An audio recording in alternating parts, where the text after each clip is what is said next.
रथयात्रा पंच श्रीक्षेत्र मंदिर कमिटी पक्षरु प्रस्तुति बैठक अनुष्ठित।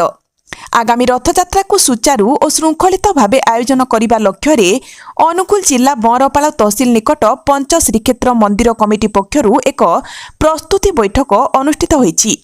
बैठक में मंदिर कमिटीर कर्मकर्ता प्रशासनिक अधिकारी तहसीलदार सुशांत मिश्र, बीडीओ लोचन दास, थाना अधिकारी दुष्मंत कुमार सिंह, बरपाल सीएससी स्वास्थ्य अधिकारी, बरपाल दमकल बाहिनी अधिकारी और विभिन्न स्वेच्छासेवी संगठनर सदस्य माने जोग देइथिले।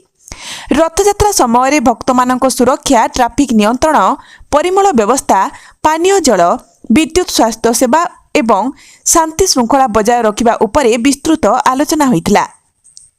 रथ टाणिबा, भक्तों भीड़ परिचालना और समस्त धार्मिक नीतिकांति सुरुखुरुरे संपन्न करिबा पई विभिन्न दायित्व मध्य बंटन करा जाइथिला।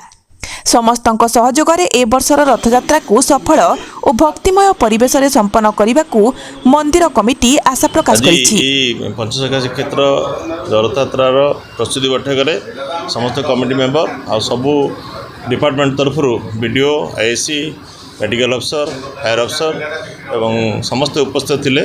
सांबादिक माने समस्त तरफ निश्चित भाव में गला वर्ष जहाँ था सहित गला वर्षर जो कटका था खाद्य व्यवस्था आम खाद्य व्यवस्थार कटकार आवश्यक ना। लोक मैंने भोग जो मैंने चाहिए मानसिक करेंगे किंतु हाइजेनिक पानी स्वास्थ्य भल पानी व्यवस्था करेंगे। कौन पाउच पानी व्यवस्था करेंगे ना। आउ सब अन्य जहाँ व्यवस्था थी पूर्व चालू रहा सुरुखुरे शांति श्रृंखला किपर रथयात्रा हम तार व्यवस्था ठीक भाव में आईसी महोदय करेंगे कथा देते। ए वर्ष नुआ भाव में 40 जन भलांटियर स्वेच्छासेवी से सहित रे यार श्रृंखला दायित्व एवं रथ ठीक समय जब पहुँच पार माउसी मंदिर से व्यवस्था करेंगे। धन्यवाद। स्वास्थ्य तरफ आम्बुलांस मेडिकल अफसर जहाँ पूर्व वर्ष करते से गोटे कैंप इमरजेंसी यदि किसी आवश्यक पड़ा मेडिकल से डॉक्टर रे अन्य स्वास्थ्यकर्मी रे। जय जगन्नाथ।